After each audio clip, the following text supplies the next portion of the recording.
She was really quite pretty, but her legs were hairy. But Bill didn't mind, yeah. Well, they fell in love as the lovers do. Stood at the altar and said, I do, I do, I do, I do. Then they bought a little house with a big block of land, and he paid it off by working in the band. Yeah, he was a guitar man. And poor old Bill came home late at night, sat down his porch and cried, 'cause there was no one home. So he checked the shed, he screamed and yelled, he's having now a turnail, 'cause Mary and his tractor were gone. I want my tractor back, Mary. I want what's mine. I want my tractor back, Mary. Like Lucille, you picked a real fine time. Take the chooks and take the fat cat. Take the dog and I'll give her rights. Just want my tractor back. Yeah. Poor old Bill was a broken down man. Yeah. But he went to work and told the guys in the band. And we just left. We didn't know what to say, didn't know what to do. We just hoped the Bill would pull him through. I got my tractor back, Mary. Oh yeah, I got my tractor back, Mary. I got what's mine. I got my tractor back, Mary. Like Lucille, you picked a real fine time. Take the chooks and take the fat cat. Take the dog and don't give a rise. Just want my tractor back. Morning. It's a nice sunny day so far. Started off at about 30 degrees, which is pretty cold for me. I like it above 70 degrees. But that's not why I'm here with this little camera. I'd like to talk about service. You know, if you've got a tractor, do you take it to the dealer? Do you try to fix it yourself? For me personally, I have a new tractor, and a little story here. I had a little issue. Nothing. It wasn't a showstopper, but I wanted it fixed. So called the dealer, and they sent somebody out to pick it up, and he took it back, and 2 days later it was done. But they couldn't deliver it for 7 or 8 days, and I was like, well, that's not acceptable at all. You know, I mean, I'm using my tractor nearly every day, and to be without it for 7 or 8 days just isn't acceptable. I mean, I couldn't hardly live with that. And I don't have a trailer that's, you know, big enough or good enough actually to haul this piece of machinery. So I went over to my neighbor's and borrowed his trailer, which this tractor maxed it out, but you know, I had to get it home, or I was going to drive it 20 miles home. And he said use it. I used it. I went and picked up my trailer, or my tractor, and I kind of made a big stink about, you know, how come you can't deliver it when you're done working on it? Get it out of your shop, get it back to the customer. And you know, the reply was, well, we only have, you know, one trailer, and we use it between 2 stores, and it's a pretty high volume dealership. I considered that, pretty poor. I walked out of there not feeling good about things, and on my invoice it said they'd washed the tractor, but obviously when I looked at it, it wasn't clean at all. It hadn't been washed. And they also charged me about $400 for the warranty work, which I got that fixed right away because I wasn't going to pay that. And that wasn't difficult at all. They went ahead and fixed it. And so, you know, I loaded my tractor on the trailer, got out of there, and got it home, and I went to back it up, and I couldn't see out the back window. You know, I mean, there was a little glare on it from the sunshine, but it was really, really bad. So I got it off the trailer and I started looking at it, and I ran my finger over the back window, and it was oily. And so I started looking at it, and I went, oh, the guy wiped it down with an oily rag. It's hard for me to believe, okay, it really is, but that's what happened. And so I went about cleaning the glass and cleaning out my tractor. But, you know, my point is, bad service can kill a dealership sales down the road. You know, when a person walks out of the service department, they want to be smiling and happy they brought it in and happy they got it back and job well done. And I didn't feel that way. And my feelings about it are that if I don't feel good about bringing it back to that place for service, what do other people think? You know, what are other people going to say? You know, what kind of rumors are going to fly, or what kind of reputation is the dealership going to have overall? I mean, I can go anywhere and buy a tractor. I can go anywhere and buy a car. And I have changed dealerships with my truck because, you know, they irritated me once or twice with poor service. And the same thing's going to happen with the tractor. Well, the more I talk about it, and the more I think about it, I'm really kind of stuck. I don't want to drive 70 miles one way with a new trailer I'd have to buy to deliver it, and 70 miles back, and 70 miles back to pick it up, and 70 miles home again. So what do you do? Well, I talked to the dealer owner, and I told him what I thought about it, and I also told him what I thought about, you know, the philosophy of service. You know, good service probably gets you return customers when it's time to, you know, buy a new tractor or buy an attachment. Because if you walk out of a service department happy, that makes everybody look good. The salesmen are good already. They sell. And if they don't sell, well, they're looking for work. So, sales, yeah, pretty hard to have a bad reputation as far as that goes. But having a good mechanic, having a good service manager, they should be focused on making people happy so that they do come back and buy more equipment down the road. It's called return customers. And it seems like that point's missing on some of these people that own these businesses. You know, they're always bragging about how much they sell, but I've heard a lot of people talk about, you know, subpar service. And when I experience it, well, it makes me mad. And I'm certainly not going to be pointing any names out. I'm not going to tell who it is because the reputation's already pretty bad. And I kind of knew that going in, but I was hoping, you know, that it might be different or that it had changed, you know, in the last 10 years. But I think it's just a poor philosophy on the owner's part. Good service will mean return customers and a good reputation. And I think that's what sells. I know it's expensive to run a service department.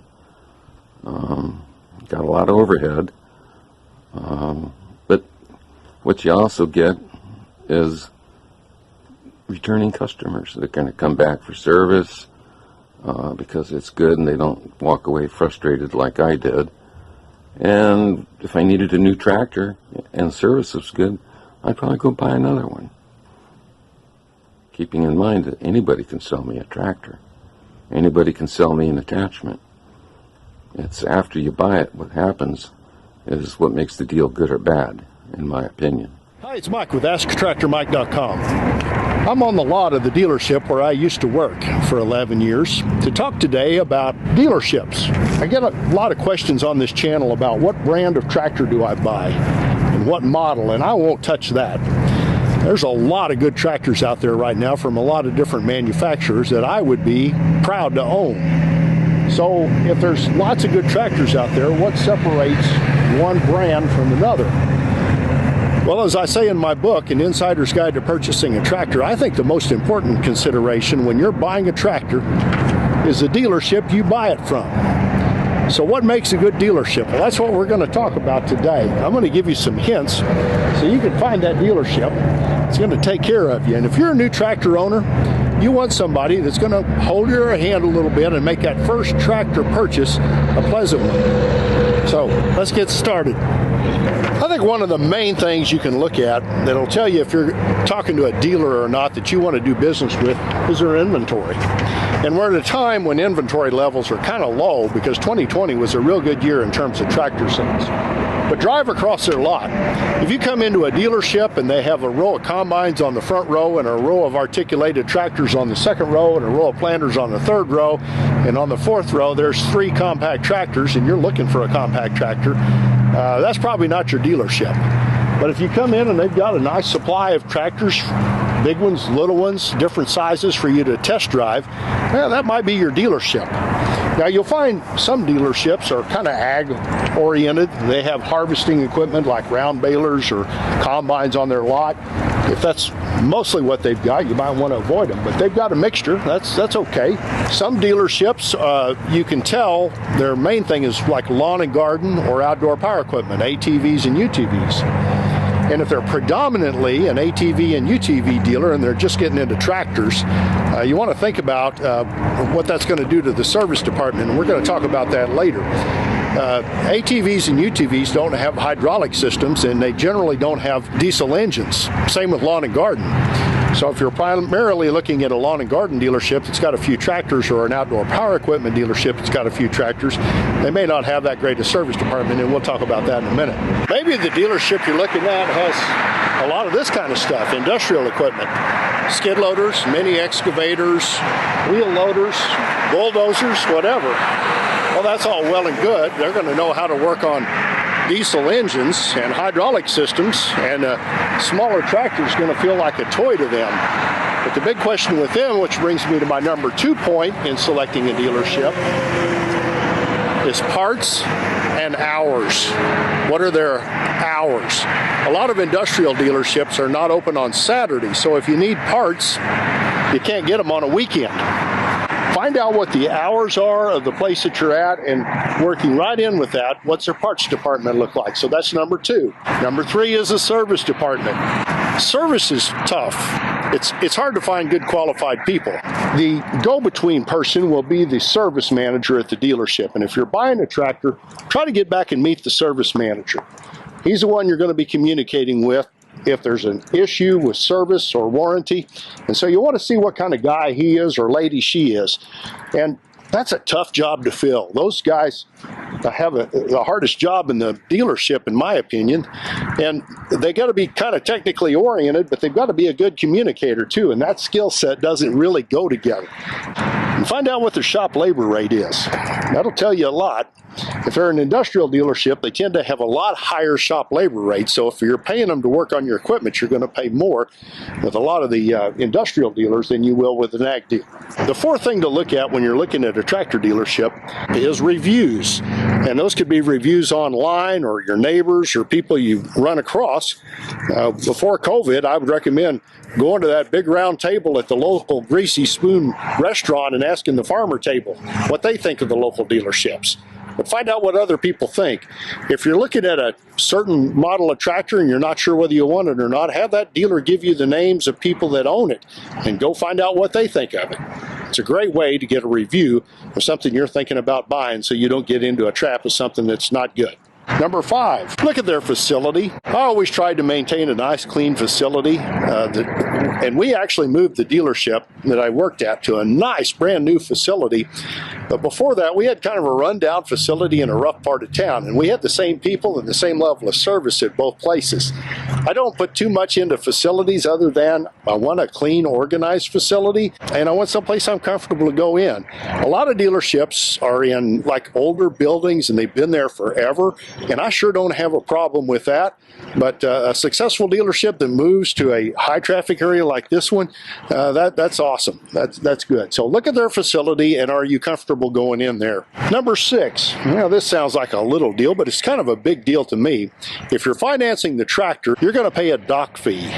Find out what their dock fee is. And what a dock fee is, when you fill out a contract to finance a tractor or car or anything else, you're going to get charged a documentation fee. And part of that is legitimate. Part of that is actually money that the dealer pays. Whenever you buy something, a lien has to be filed against it at the county. And that's usually in Missouri, when I quit the dealership, it was $36. But we charged a dock fee that was like $200. And what's the difference between the $200 and the $36? It's profit for somebody. If they've got a $500 dock fee that they're going to try to put in that contract and hide it from you and put it in the payment stream, well, that kind of raises a red flag. But generally about $200 to $250 is what dealerships do, and it's profit. It's money for the hassle of writing up the contract, and I guess I'm okay with it. It seems like everybody does it. But find out what that dock fee is. Number 7 thing to look at when you're trying to evaluate dealerships, and this is pretty big, is it locally owned, family owned, or is it owned by a big conglomerate? Now, there's advantages of both. If it's locally owned by a family, well, if there's a problem, you don't have to go through 10 levels of management to get an answer. But if it's part of a conglomerate, getting an answer may be difficult. And there's a lot of conglomerates out there. Now, on the other side of it, if it's a big conglomerate with lots of locations, they may get volume discounts that smaller dealers don't get. So you need to ask yourself, is that important for the owners to be local? And maybe it's part of a conglomerate and the owners are family and they're not local, but they're accessible. Well, that means something. So find out the background of the dealership and who owns it. That's important. The number 8 thing I'd look at when I'm looking at a dealership is, what's their hauling rate? You know, if you buy a new car and something's going wrong with it, a lot of times you'll know that before it breaks down, so you can drive it to the dealership and get it fixed. With a tractor or with equipment, you've got to have somebody come and pick it up. They'll charge you for that, even if it's under warranty. So you want to find out what their hauling rate is and what's their mobile repair rate. Do they even do mobile repair? And if the tractor goes dead in the field, what will they charge you to come fix it in the field? And some dealerships don't do that, so you want to know that. Number 9, and this is something you probably never thought about, but how does a dealer prep tractors for delivery? Now, this is something we did at this dealership. It's harder on a tractor to get babied around. Whenever it's new, it needs to be run to seat the rings and to find out if there's any leaks or anything like that. One of the worst things you can do to a new tractor is to baby it around and the rings never seat. So what we would do at this dealership, we would hook the small, even the little tractors, the compacts, up to the dyno and crank that thing down and bring them to their knees for about 30 minutes. And if you were going to have a problem with a leak or a problem with anything, you're going to find it on the dyno, and the rings were going to be seated and the thing was going to be ready to go to work when it hit the farm. So find out what the dealer does. Do you get it with a full tank of fuel? Do they clean it or wax it before they deliver it? What's it going to look like?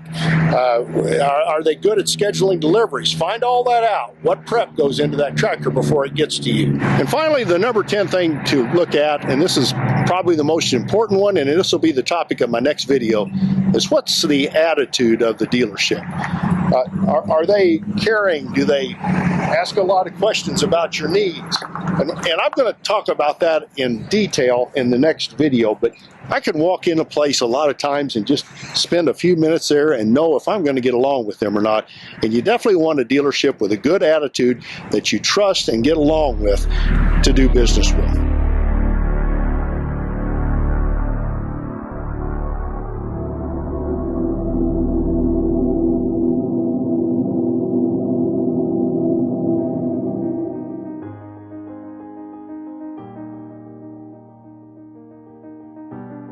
I'd like to start with a story. And the story is about Team Sky, which is Great Britain's professional cycling team. Sometime in the mid-2000s, around 2010, they hired a man named Dave Brailsford. And at the time, Team Sky had a very middle-of-the-road record when it came to performance on the world stage. They had won about 1 gold medal in the last 100 years, from 1908 to 2008. They had never won a Tour de France, the premier event in cycling. And when they hired Dave Brailsford, they said, we would like to change this. We'd like to improve our performance. We'd like to reach a higher level of performance. What's your plan to help us do that? And when they hired Brailsford, he said, I have this strategy called the aggregation of marginal gains. And the way that he described it was the 1% improvement in nearly everything that you do. And so they started by looking at a lot of things you would expect a cycling team to look at. They improved their bike tires and made them slightly lighter. They put a more ergonomic seat on the bike. They had their riders wear biofeedback sensors so they could see how each person responded to the training and practice that they did each day. They had their outdoor riders wear indoor racing suits because they were lighter and more aerodynamic. But then they did a variety of things that you wouldn't expect a cycling team to do. They split tested different types of massage gels to see which one led to the best form of recovery. They taught their riders how to wash their hands to reduce the risk of infection and keep them healthy. They even figured out what kind of pillow led to the best night's sleep for each rider and then brought that on the road with them to hotels. So Brailsford said, if we can actually execute on this strategy, if we can aggregate all these small changes, these little 1% improvements, then I think we can win the Tour de France in about 5 years. He ended up being wrong. They won the Tour de France in 3 years, and then they repeated again the 4th year with a different rider, and then just last year they won for the 3rd time in 4 years. And Brailsford's strategy really came to fruition at the Olympics in London in 2012 when they won 70% of the gold medals available. And so what I'd like to start us off with is the idea that small improvements actually can add up to a very significant change in a relatively short period of time. And this is just basic math, all right? If you get 1% better each day over 365 days, you end up 37 times better at the end of the year. If you get 1% worse, you take yourself almost all the way down to zero. Now, you might say, okay, well, 1% improvements are nice, but clearly no one is going to get 1% better every single day. So is that ever enough to accumulate to anything, considering that we're not going to be perfect all the time? And I would argue, yes. In fact, you can get 10 times better if you get 1% better 5 days a week, 46 weeks a year, so it's about 230 days in total. That gives you 6 weeks off for holidays, illness, laziness, and just generally not getting things done. But you're still 10 times better at the end of the year. And what I would like to propose is that the way to do this is not by setting better goals for ourselves or at our organizations, but by building better systems and obtaining better habits. In fact, you could say that the goal had never changed. They wanted to win a Tour de France each year. They wanted to win Olympic gold medals. It wasn't the goal that made the difference. Instead, it was their system, the way that they applied those improvements in a 1% basis day after day.